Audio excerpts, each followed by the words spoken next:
For entree number one, detailing the physical layout of my room, I wanted to switch it up a little bit, and instead of writing a page or two about my physical layout, I chose to present it in a screencast. I want this to be more dynamic than a typical paper, and I want it to be fun because arranging your classroom and teaching should also be fun as well as rewarding.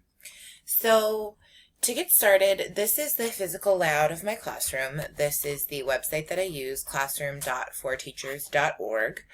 I know this isn't exactly ideal, and there's some things that I wanted in my classroom that were not available from the list of items that I get.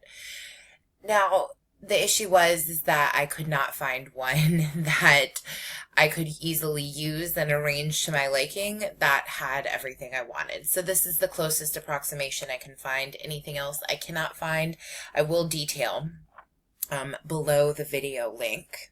Now, in terms of the 6 functions of the classroom setting, the very first is security and shelter. In terms of physical security, is this a safe environment for the students? I do think that this environment is safe because there's plenty of room in between the desks for students to move freely, get up, walk around. There's nothing that they're likely to trip over. There's also sofas and chairs in the back to create an environment of comfort for when there is free time for the students to work. In terms of social contact, which is the second component of the 6 functions of the classroom setting.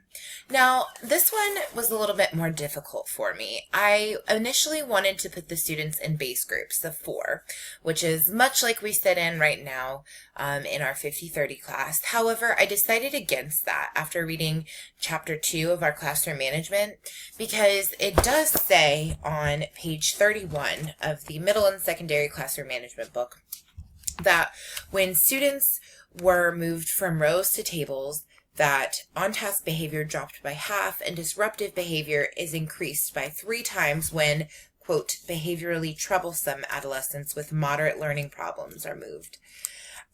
Also, this does send a contrasting message because I plan to teach lower level Spanish classes, at least initially in my teaching career, and these are typically going to be 14 or 15-year-old students.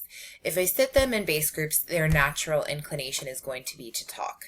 Now, I do want to include a lot of group work in my class, which is why I do have the desks arranged this way. They can easily turn to their neighbor, or they can go across the aisle and work with their aisle partner, or they can work with the partner behind them. However, I don't want them to be doing group work 100% of the time, and I will be administering things like tests, and it's hard to make sure that the students are doing their own work when they're sitting at base groups. So I think maybe we would save that for the college level. Also, this layout does give me a good vantage point for the classroom if I choose to sit at my desk because I can see pretty much the entire thing. It also allows me to walk easily through the aisles and stand up front with little obstruction elsewhere. The third part of the classroom setting would be symbolic identification. This is something that the physical layout grid does not allow me to do. It doesn't let me show, whether the students will have posters about themselves up there. It doesn't allow the students to show themselves in it, so I will detail this down below. In terms of task instrumentality, I do think that this setup is good for that because, like I said, it allows for individual work, it allows for group work, it allows the students to easily see the front of the board, the projector. It also easily allows them to access the student table, which is where the baskets with their graded assignments will be, the assignments to be graded, any missed work, and where they can sit if they need to make up a test. In terms of pleasure, the way I handled that would be with the reading corner in the back with the rug, the tables, the chairs, the books. I also want to decorate it as well. Now, the last element of this would be the growth element. And as it says in the book, it is difficult to pin down.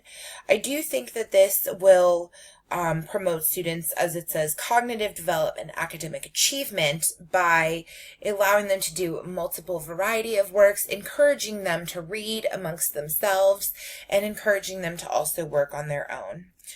This is a work in progress. It can change depending on where I am. It also does depend on classroom size.